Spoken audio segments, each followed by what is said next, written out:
शेख हसीना यांची हकालपट्टी केल्यानंतर बांगलादेश हा पूर्णपणे पाकिस्तानच्या कह्यात गेला आहे। पाकिस्तान हा बांगलादेशचा वापर करून भारताला तीन बाजूंनी घेरू इच्छित आहे।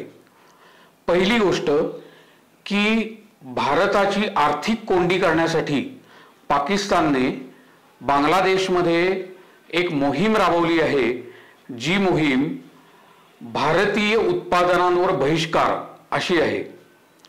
त्यामुळे आर्थिक फटका भारताला द्यावा अशी एक पाकिस्तानची इच्छा आहे।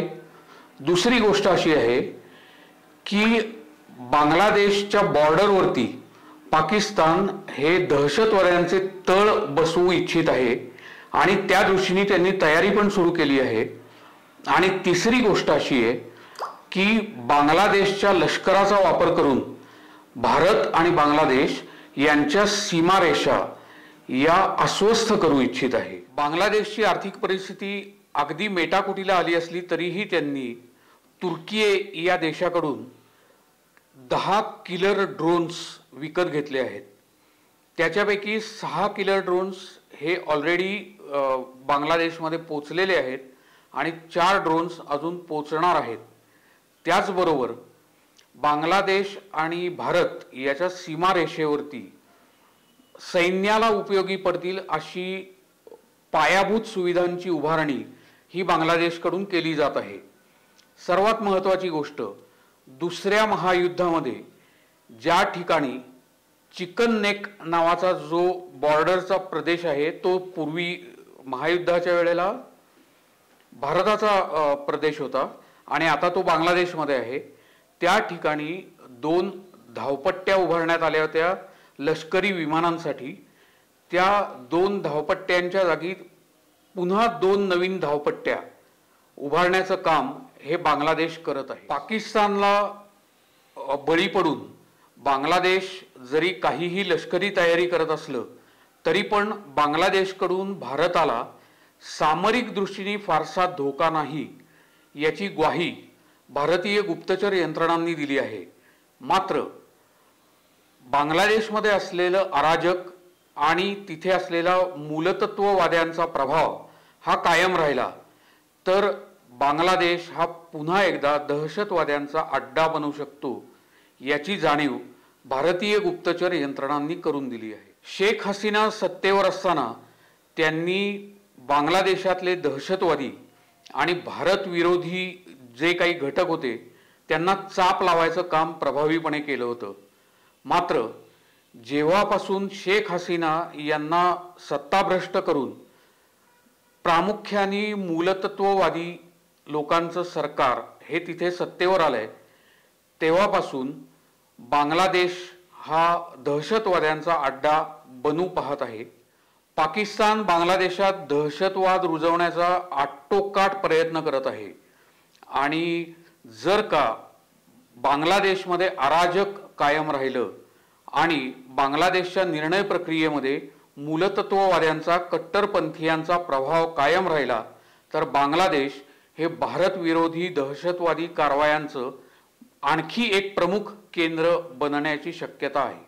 बांगलादेशात सध्या भारताच्या विरोधी विद्वेषाचं मोठं वातावरण निर्माण करण्याचं काम पाकिस्तानने केलंय आणि भारताला आर्थिक फटका बसावा यासाठी बांगलादेशमध्ये निर्यात होणारे पदार्थ यांच्याबद्दल मोठ्या प्रमाणावर गैरसमज पसरवण्याचं काम हे पाकिस्तानकडून केलं जात आहे। बांगलादेशात सध्या भारताच्या विरोधी विद्वेषाचं वातावरण आहे। पाकिस्तान हा मूलतत्ववादी आणि कट्टरपंथीयांना हाताशी धरून भारत विरोधी वातावरण तयार करत आहे। बांगलादेशमध्ये सध्या भारतीय उत्पादनांच्या वर बहिष्कार घालण्यासाठी मोठ्या प्रमाणावर मोहीम राबवली जात आहे। त्यासाठी समाज माध्यमांचा मोठ्या प्रमाणावर वापर केला जात आहे आणि या सगळ्याच्या पाठीशी पाकिस्तान आणि पाकिस्तानची गुप्तचर यंत्रणा ISI ही मोठ्या प्रमाणावर कार्यरत आहे। बांगलादेशमध्ये सध्या #बॉयकॉट इंडियन प्रोडक्ट्स हा ट्रेंड मोठ्या प्रमाणावर चाललाय आणि त्याच्या पाठीशी सुद्धा पाकिस्तान आहे। पाकिस्तानातल्या काही अकाउंट्स मधनं सुद्धा हा प्रचार केला जातोय।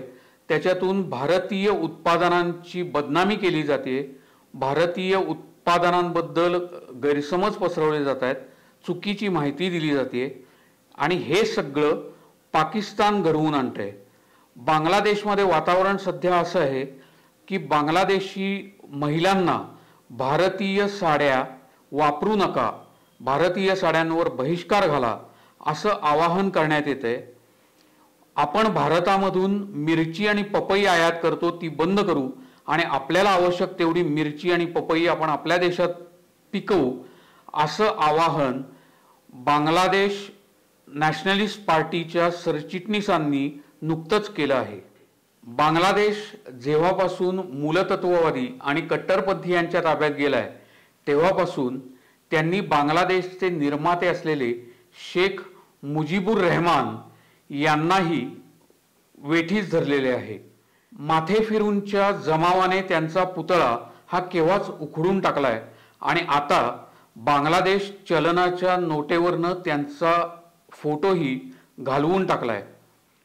अशा वेळी बांगलादेशच्या निर्मितीमध्ये सिंहाचा वाटा निभावणाऱ्या भारताबद्दल बांगलादेशच्या सत्ताधाऱ्यांमध्ये कृतज्ञता असेल असा विश्वास बाळगणं हे खोटेपणाचं ठरेल।